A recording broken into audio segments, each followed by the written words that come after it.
مکہ کے 32 بڑے سرداروں نے خون میں ہاتھ ڈبو کر مکہ شریف کی دیوار پکڑ کر دعا مانگی، قبول نہ ہوئی۔ وہ ایسی دعا مانگ رہے تھے جو ناممکن تھی۔ حضور صلی اللہ علیہ وسلم کی عمر اس وقت 9 سال تھی۔ آپ نے بآواز بلند کہا، مکہ کے سرداروں پیچھے ہٹ جاؤ، یہ کام میں کرتا ہوں۔ مکہ کے سرداروں نے کہا، ہم 32 لوگ نہیں کر پائے، تم؟ بسم اللہ الرحمن الرحیم۔ حضرات انبیاء علیہ السلام کی دعاؤں سے بالکل ناگہاں عادت جاریہ کے خلاف کسی غیر متوقع بات کا ظاہر ہو جانا اس کا بھی معجزات ہی میں شمار ہے۔ اسی لیے اللہ تعالیٰ حضرات انبیاء علیہ السلام کی دعاؤں سے بڑی بڑی مشکلات کو حل فرما دیتے اور قسم قسم کی بلائیں ٹل جاتی ہیں اور بہت سی غیر متوقع چیزیں ظہور میں آ جاتی ہیں۔ چنانچہ حضور خاتم النبیین صلی اللہ علیہ وسلم کے معجزات میں سے آپ کی دعاؤں کی مقبولیت بھی ہے۔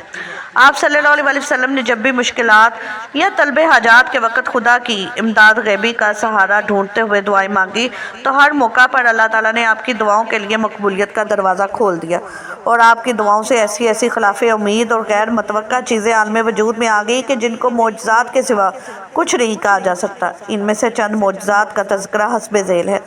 جب کفار قریش حضور اقدس صلی اللہ علیہ وسلم اور آپ کے صحابہ رضی اللہ عنہ پر بے پناہ مظالم ڈھانے لگے جو ضبط و برداشت سے باہر تھے، تو آپ صلی اللہ علیہ وسلم نے ان شریروں کے سرکشی کا علاج کرنے کے لیے ان لوگوں کے حق میں قحط کی دعا فرما دی۔ چنانچہ اللہ تعالیٰ نے ان لوگوں پر قحط کا ایسا عذاب بھیجا کہ اہل مکہ سخت مصیبت میں مبتلا ہو گئے، یہاں تک کہ بھوک سے بیتاب ہو کر مردار جانوروں کی ہڈیاں اور سوکھے چمڑے ابال کر کھانے لگے۔ بالآخر ان کے سوا کوئی چارہ نظر نہ آیا کہ رحمت العالمین کی بارگاہ رحمت کا دروازہ کھٹکھٹائے اور ان کے حضور میں اپنی فریاد پیش کریں۔ چنانچہ ابو سفیان بحالت کفر چند رؤسائے قریش کو ساتھ لے کر آپ کے آستانے رحمت پر حاضر ہوئے اور گڑگڑا کر کہنے لگے، اے محمد، تمہاری قوم برباد ہوگی، خدا سے دعا کرو کہ یہ قحط کا عذاب ٹل جائے۔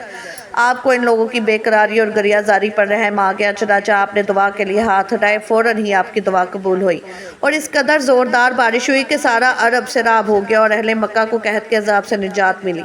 ایک مرتبہ حضور اکرم صلی اللہ علیہ وسلم صحن حرم میں نماز پڑھ رہے تھے کہ کفار قریش کے چند سرکش شریروں نے بحالت نماز آپ کی مقدس گردن پر ایک اونٹ کی اوجری لاد دی اور خوب زور زور سے ہنسنے لگے اور مارے ہنسی کے ایک دوسرے پر گرنے لگے۔ حضرت فاطمہ نے آ کر اس اوجری کو آپ کی پشت اتھر سے اٹھایا۔ جب آپ نے سجدہ سے سر اٹھایا تو ان شریروں کا نام لے کر نام بنام یہ دعا مانگی کہ یا اللہ تو ان سبوں کو اپنی گرفت میں پکڑ لے۔ چنانچہ یہ سب کے سب جنگ بدر میں انتہائی ذلت کے ساتھ قتل ہو کر ہلاک ہو گئے۔ پہلے مدینہ کی ابوا چینا تھی، وہاں قسم قسم کی وباؤں کا اثر تھا۔ چنانچہ ہجرت کے بعد اکثر مہاجرین بیمار پڑ کے اور بیماری کی حالت میں اپنے وطن مکہ کو یاد کر کے پردرد لہجے میں شعر پڑھا کرتے تھے۔ آپ نے ان لوگوں کا یہ حال دیکھ کر یہ دعا فرمائی، الہی مدینہ کو بھی ہمارے لیے ویسا ہی محبوب کر دے جیسا کہ مکہ محبوب ہے، بلکہ اس سے بھی زیادہ محبوب بنا دے۔ الہی ہمارے سائے اور مد میں برکت دے اور مدینہ کو ہمارے لیے صحت بخش بنا دے، یہاں کے بخار کو حجفہ میں منتقل کر دے۔ آپ کی دعا حرف بحرف مقبول ہوئی اور مہاجرین کو شہر مدینہ سے ایسی الفت اور والہانہ محبت ہوگی کہ وہی حضرت ابو بکر اور حضرت بلال رضی اللہ عنہ جو چند روز پہلے مدینہ کی بیماریوں سے گھبرا اٹھے تھے، اپنے وطن مکہ کی یاد میں خون رلانے والے شعر گایا کرتے تھے، اب مدینہ کے ایسے عاشق بن گئے کہ پھر کبھی بھول کر بھی مکہ کی سکون کا نام نہیں لیا۔ اور حضور اکرم کو اللہ تعالیٰ نے خواب میں یہ دکھلایا کہ مدینہ کی وبائیں مدینہ سے دفع ہو گئی اور مدینہ کی ابوا صحت بخش ہو گئی ہے۔ ایک روز حضور صلی اللہ علیہ وسلم اور حضرت بی بی ام حرام رضی اللہ عنہ کے مکان میں کھانے کے بعد قیلولہ فرما رہے تھے کہ ناگہاں ہنستے ہوئے نیند سے بیدار ہوئے۔ حضرت بی بی ام حرام نے ہنسی کی وجہ دریافت کی تو ارشاد فرمایا کہ میری امت میں مجاہدین کا ایک گروہ میرے سامنے پیش کیا گیا جو جہاد کی غرض سے دریا میں کشتیوں پر اس طرح بیٹھا ہوا سفر کر رہا تھا جس طرح تخت پر بادشاہ بیٹھا کرتے تھے۔ یہ سن کر انہوں نے درخواست کی کہ یا رسول اللہ، دعا فرما دیجئے کہ میں بھی ان مجاہدین کے گروہ میں شمار ہو جاؤں۔ آپ نے دعا فرما دی۔ چنانچہ حضرت امیر معاویہ کے زمانے میں جب بحری جنگ کا سلسلہ شروع ہوا تو حضرت بی بی ام حرام بھی مجاہدین کی اس جماعت کے ساتھ کشتی پر سوار ہو کر روانہ ہوئی اور دریا سے نکل کر جب خشکی پر آئیں تو سواری سے گر کر شہادت کا شرف حاصل کیا۔ حضرت ابو طلحہ کی بیوی حضرت ام سلیم رضی اللہ عنہ ہوش مند اور حضور صلی اللہ علیہ وسلم کی نہایت ہی جان نثار تھی۔ ان کا بچہ بیمار ہو گیا اور حضرت ابو طلحہ رضی اللہ عنہ گھر سے باہر ہی تھے کہ بچے کا انتقال ہو گیا۔ حضرت ام سلیم رضی اللہ عنہ نے بچے کو الگ مکان میں لٹا دیا اور جب حضرت ابو طلحہ مکان میں داخل ہوئے اور بیوی سے پوچھا کہ بچہ کیسا ہے، بیوی نے جواب دیا کہ اس کا سانس ٹھہر گیا اور مجھے امید ہے کہ وہ آرام پا گیا ہے۔ حضرت ابو طلحہ رضی اللہ عنہ نے یہ سمجھا کہ وہ اچھا ہے، چنانچہ دونوں میاں بیوی ایک ہی بستر پر سوئے۔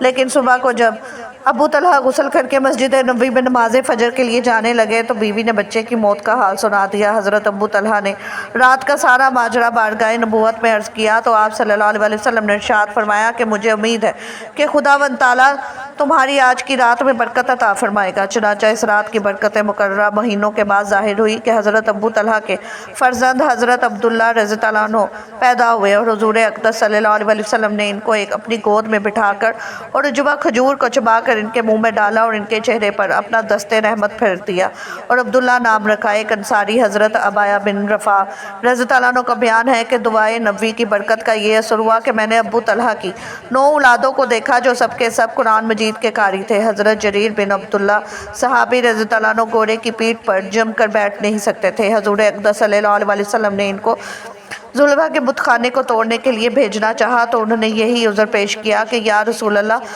میں گھوڑے پر جم کر بیٹھ نہیں سکتا۔ آپ صلی اللہ علیہ وسلم نے ان کے سینے پر ہاتھ مارا اور یہ دعا فرمائی کہ یا اللہ اس کو گھوڑے پر جم کر بیٹھنے کی قوت عطا فرما اور اس کو ہادی و مہدی بنا۔ اس دعا کے بعد حضرت جریر رضی اللہ عنہ گھوڑے پر سوار ہوئے اور قبیلہ احمس کے 150 سواروں کا لشکر لے کر گئے اور اس بت خانے کو توڑ پھوڑ کر جلا ڈالا اور مزاحمت کرنے والے کفار کو بھی قتل کر ڈالا۔ جب واپس آئے تو حضور صلی اللہ علیہ وسلم نے ان کے لیے قبیلہ احمس کے حق میں دعا فرمائی۔ محترم ناظرین، ایک مرتبہ مکہ شریف میں ایسا وقت آیا کہ چاروں طرف سوکھا پڑ گیا تھا۔ اس وقت مکہ میں پانی کی کمی ہو گئی تھی کیونکہ مکہ میں بارشیں نہیں ہو رہی تھی۔ اس وقت اللہ کے محبوب نبی حضرت محمد کی عمر مبارکہ صرف 9 سال تھی۔ اس وقت مکہ میں یہ روایت تھی کہ مکہ کے لوگ آ کر اگر کوئی کام کرنا چاہتے تو ایک بڑا سا برتن لاتے اور ان کو کسی جانور کے خون سے بھر دیتے، پھر اس خون سے بھرے ہوئے برتن میں مکہ کے بڑے بڑے سردار لوگ اپنا ہاتھ ڈبو کر اس کام کو کرنے کی قسم کھاتے جو کام انہیں مطلوب ہوتا۔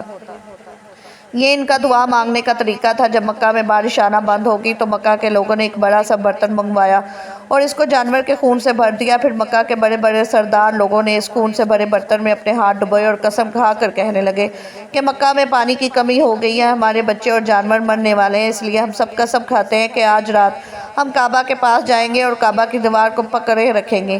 اس وقت تک کعبہ کی دیوار کو پکڑے رکھیں گے جب تک بارش نہیں آ جاتی، تو ہم سب لوگ وہاں مر جائیں گے مگر کعبہ کی دیوار کو نہیں چھوڑیں گے۔ مکہ کے بڑے بڑے لوگوں نے اس خون میں سے بھرے ہوئے برتن میں ہاتھ ڈبو کر یہ قسم کھا لی اور پھر سب نے یہ مشورہ کیا کہ آج آدھی رات میں سب کو کعبہ شریف پہنچنا ہے اور کعبہ کی دیوار کو پکڑ کر اوپر والے سے بارش کی مدد مانگنی ہے۔ اب آدھی رات کا وقت ہو گیا۔ مکہ کے بڑے بڑے لوگ جنہوں نے قسم کھائی تھی سب کے سب کعبہ کے پاس پہنچنے لگے۔ ان لوگوں نے خون سے بھرے برتن میں اپنے ہاتھ ڈبو کر قسم کھائی تھی۔ ان میں اللہ کے پیارے نبی حضرت محمد صلی اللہ علیہ وسلم کے چچا ابو طالب بھی موجود تھے۔ اب جیسے ہی آدھی رات کا وقت ہوا تو آپ صلی اللہ علیہ وسلم کے چچا ابو طالب بھی اپنے گھر سے نکلنے لگے اور کعبہ کی طرف جانے لگے۔ یہ سن کر مکہ شریف کے اور لوگ بھی کعبہ شریف کی جانب جانے لگے، جن میں عورتیں، بچے، بوڑھے بھی شامل تھے۔ کعبہ کے آس پاس کا میدان لوگوں سے بھر گیا تھا۔ وہ 32 لوگ جنہوں نے قسم کھائی تھی حضرت محمد مصطفیٰ صلی اللہ علیہ وسلم بھی کعبہ کے پاس کھڑے ہو گئے۔ جب ان لوگوں نے بچے کو اپنے پاس کھڑا دیکھا تو وہ لوگ ابو طالب کو آنکھ نکال کر دیکھنے لگے اور کہنے لگے اے ابو طالب، اس بچے کو ساتھ لے کر کیوں آئے ہو؟ کیا تمہیں معلوم نہیں ہم مکہ کے بڑے بڑے لوگ ہیں اور ہم سب نے خون میں ہاتھ ڈبو کر قسم کھائی ہے، اس لیے ہم بارش مانگیں گے، اس بچے کا یہاں کوئی کام نہیں ہے۔ یہ سن کر ابو طالب نے کہا اے میرے بھتیجے، جاؤ اور جا کر پیچھے بیٹھ جاؤ۔ اتنا سنتے ہی پیارے نبی حضرت محمد صلی اللہ علیہ وسلم پیچھے بیٹھ گئے۔ اس کے بعد ان 32 کے 32 لوگوں نے کعبہ کی دیوار کو پکڑا اور سب کے سب ایک ساتھ کہنے لگے ایک کعبہ کو پیدا کرنے والے بارش برسا دے۔ اسی طرح کرتے کرتے پوری رات گزر گئی اور صبح ہو گئی مگر بارش نہیں آئی۔ اب تو سورج سر پر آ گیا تھا اور سردار لوگ بارش مانگتے رہے، کہتے رہے کہ اے کعبہ کو پیدا کرنے والی بارش برسا دے، مگر بارش نہیں آئی۔ اب آسمان بھی گرم ہو چکا تھا، زمین بھی تپنے لگی تھی، کعبہ کی دیواریں بھی گرم ہو چکی تھی، مگر وہ 32 کے 32 لوگ ویسے ہی بارش مانگتے جا رہے تھے مگر بارش کا دور دور تک کوئی نشان نظر نہیں آیا تھا۔ اب تک گرم دھوپ نے سارے لوگوں کے پسینے چھڑوا دیے تھے۔ ان سردار لوگوں میں سے گرمی کی وجہ سے کئی لوگ چکرا کر گرنے لگے۔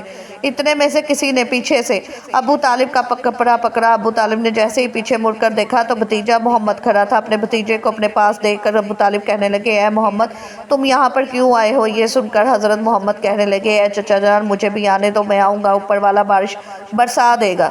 تو تو ابو طالب نے کہا ہم 32 لوگ مکہ کے بڑے لوگ ہیں، ہم رات سے بارش مانگ رہے ہیں مگر اوپر والے نے بارش نہیں برسائی، اور تو 9 سال کا ہے اور تو اوپر والے سے بارش مانگے گا اور وہ بارش برسا دے گا، جاؤ جا کر اپنی جگہ پر بیٹھ جاؤ۔ تو یہ سن کر اللہ کے پیارے نبی پیچھے اپنی جگہ پر بیٹھ گئے۔ اس کے بعد ان 32 لوگوں نے پھر سے پانی مانگنا شروع کر دیا اور یہ کہنے لگے اے کعبہ کو پیدا کرنے والے بارش برسا دے۔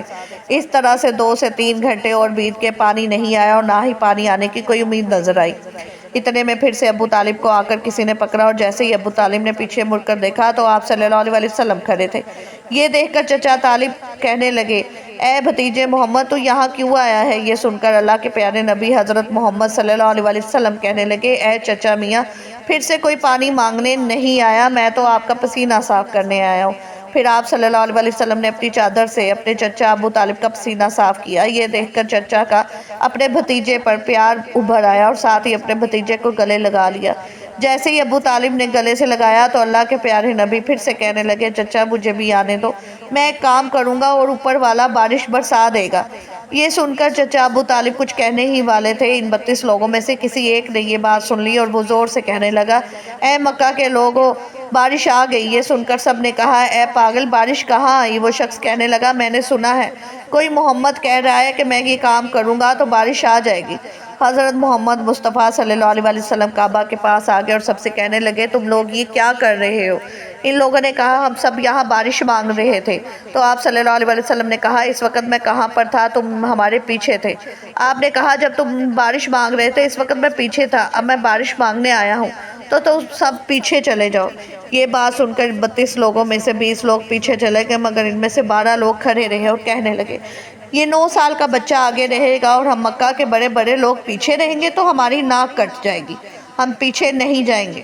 یہ سن کر اللہ کے پیارے نبی نے اپنی چادر مبارکہ اتاری اور کہنے لگے اے مکہ کے لوگوں پیچھے چلے جاؤ، اگر ایک بار محمد پیچھے چلا گیا تو مکہ میں قیامت تک بارش نہیں آئے گی۔ اتنا کہہ کر آپ صلی اللہ علیہ وسلم پیچھے جانے لگے۔ وہ سب لوگ تو پہلے ہی تھک ہار چکے تھے، اس لیے وہ 20 لوگ جو پیچھے چلے گئے تھے انہوں نے آگے والوں کو کہا پیچھے آ جاؤ اور ہمارے بچے یتیم ہو جائیں گے، ہم سب مر جائیں گے۔ پھر دوبارہ لوگ پیچھے آ کر بیٹھ گئے تو اللہ نے بتا دیا کہ ابھی تو محمد صلی اللہ علیہ وسلم کی مبارکہ صرف 9 سال ہے اور مکہ کے بڑے بڑے سرداروں کو مقتدی بنا دیا اور محمد صلی اللہ علیہ وسلم کو امام بنا دیا۔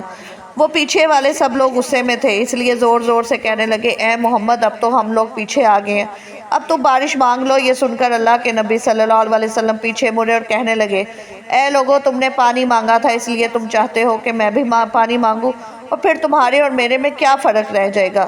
تو یہ سن کر وہ لوگ چلا کر کہنے لگے اے محمد تم کیا مانگو گے؟ تو آپ صلی اللہ علیہ وسلم نے فرمایا بس دیکھتے جاؤ کہ میں کیا کروں گا۔ اس کے بعد اللہ کے پیارے نبی حضرت محمد صلی اللہ علیہ وسلم نے پہلی مرتبہ اپنا تھوڑا سا چہرہ آسمان کی طرف اٹھایا تو لوگوں نے دیکھا کہ آسمان پر بادل جمع ہونا شروع ہو گئے ہیں۔